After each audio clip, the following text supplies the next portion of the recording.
सामने बोले ये भी कुछ नहीं है, लेकिन फिर भी इन्होंने मेरे ऊपर कृपा करके बोलने का अवसर प्रदान किया है कि मैं कुछ कह सकूँ। तो अगर कुछ त्रुटि हो जाए तो मैं आप सभी से क्षमा मांगता हूँ, क्योंकि मैं आपके बालक जैसा हूँ। मैं आप ही को आपके अंदर ही सब मैं अपने माता पिता को देखता हूँ, तो आपके लिए मैं अपना बालक जैसा है।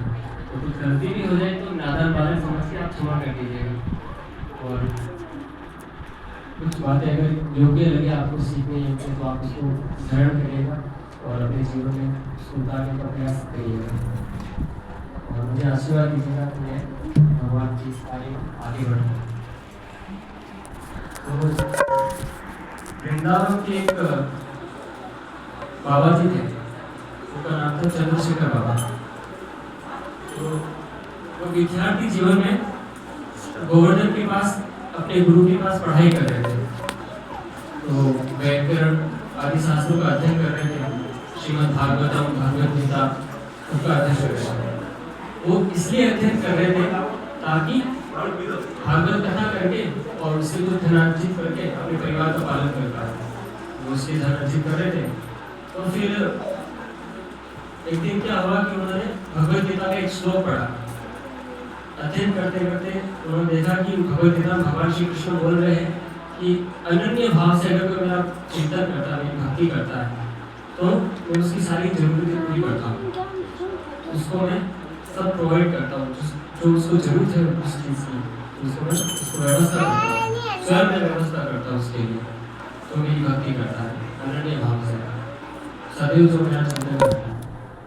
तो फिर उन्होंने चिंतन किया कि ऐसे कैसे हो सकता है, भगवान सब कैसे दे सकते हैं, अगर कुछ करने की जरूरत ही नहीं, बस भगवान का माला करें और भगवान खिला देंगे, हम ऐसे भी हो सकता है।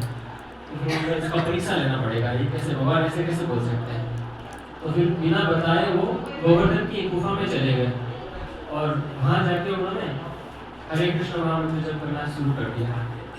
हरे कृष्ण कृष्ण कृष्ण हरे राम राम हरे। निरंतर वो हरे कृष्ण महामंत्र जप कर रहे और मतलब किसी को बताया नहीं उन्होंने कि मैं कहाँ पे हूँ, कहाँ पे मैं जप कर रहा हूँ, किसी को कुछ नहीं बताया।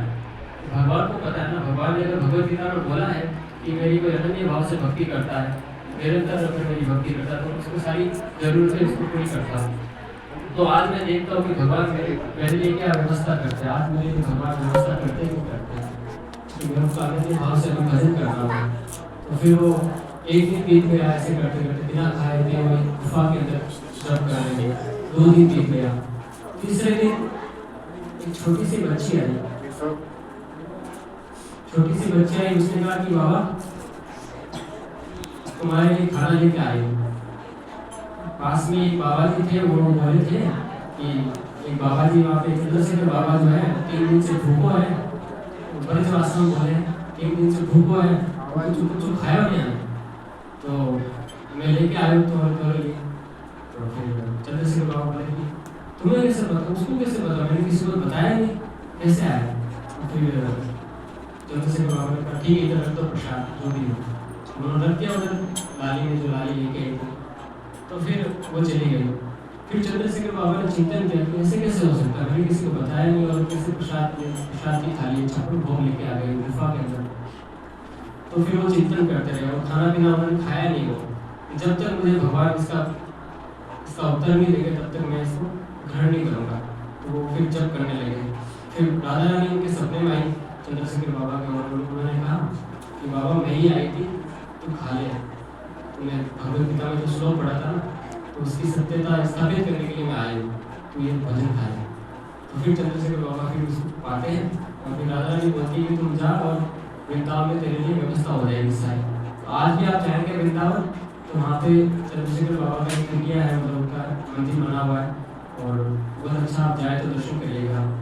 वृंदावन जाते तो भगवान के दर्शन तो करते, कभी आप भक्तों के दर्शन करने के लिए जरूर जाइएगा, क्योंकि भक्तों के दर्शन करने से, भगवान के दर्शन करने से कई गुना ज़्यादा फल मिलता है।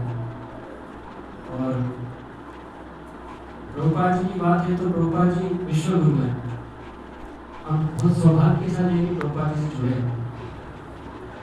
और जिस तरह हनुमान जी लंका जा रहे थे माता सीता का पता लगाने के लिए, 7 समुद्र पार करते, वैसे ही प्रभुपाद जी समुद्र पार करके हुए, जहाज में बैठ के समुद्र पार करके अमेरिका गए और वहाँ अपने भक्तों को, उन लोगों को भक्त बनाया।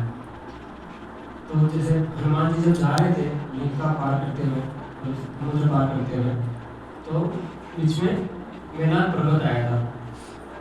मेनाक पर्वत ने कहा कि आप विश्राम कर लीजिए यहाँ पे, आप भगवान के भक्त हैं और आप पवन पुत्र हैं, और जो वायुदेव वो मेरे मित्र हैं, और आप उनके पुत्र हैं, तो आपको मैं कुछ सेवा करना चाहता हूँ, आप यहाँ पे विश्राम करिए मेरे ऊपर। तो फिर उन्होंने कहा कि राम काज कीन्हे विधु मोहि कहाँ विश्राम। हनुमान जी बोलते कि राम काज के ये बिना मैं विश्राम कैसे कर सकता हूँ। तो फिर उन्होंने कहा कि उन्होंने प्रणाम करके मेहनत करो तो आगे चले। वैसे ही प्रभुपाद जी जब जा रहे थे विदेश, तो जो जहाज की ऑनर थी माता जी, उनका नाम मुझे याद नहीं है, लेकिन उन्होंने कहा था कि आपकी सारी व्यवस्था कर देंगे हम इंडिया में, आपको जाने की जरूरत नहीं, आप आराम करिए, आप भजन करिए, आप क्यों परेशान हो रहे हैं। तो प्रभुपाद जी ने ऐसे कहा था कि मेरे गुरु का आदेश है, मैं गुरु के आदेश का पूरा किया बिना मैं कैसे विश्राम कर सकता हूँ। भले मेरी उम्र मैं अभी बूढ़ा हो गया, लेकिन फिर भी मैं अभी गुरु के आदेश का पालन करूँगा। प्रभुपाद जी इस आदेश को लेके अमेरिका गए। फिर बीच में हनुमान जी में देखें तो अगर बीच में जाते हैं हनुमान जी तो सुरसा नाम की राक्षसी आती है, वो रोकने का प्रयास करती है। वैसे ही प्रभुपाद जी जो गए तो उनको 2 बार हार्ट अटैक भी आया था, लेकिन फिर भी उससे भी जीत के प्रभुपाद आगे बढ़े और विदेश गए और वहाँ जाके उन्होंने भक्ति का प्रचार किया। तो तुलना देख सकते हैं हनुमान जी और प्रभुपाद जी में, दोनों सिमिलर हैं। ऐसे कहा जाता है कि सन्यासी को 7 समुद्र पार नहीं जाना चाहिए, लेकिन प्रभुपाद जी फिर भी उस वैदिक नियम का उल्लंघन करते हुए भी अपने गुरु की आज्ञा के लिए, संसार का कल्याण करने के लिए पार गए समुद्र पार और भक्ति का प्रचार किया। तो हमें मतलब बहुत कृतज्ञ होना चाहिए कि प्रभुपाद जी ने हमें भक्ति का अवसर प्रदान किया।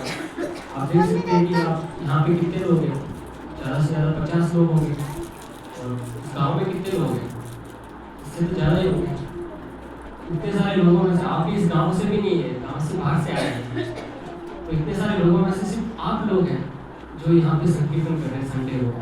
कुछ लोग तो संडे को क्या टीवी देख रहे होंगे, कुछ इंद्रिय तृप्ति कर रहे होंगे, और आप लोग भगवान का नाम का संकीर्तन कर रहे हैं, प्रसाद पाएंगे अभी आप, जो इतना दुर्लभ है सबके लिए।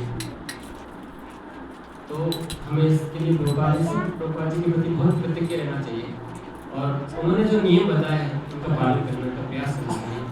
16 माला अगर आप 4 करते हैं, आज से पढ़ लीजिए कि 1 माला बढ़ा देंगे, 5 करिए।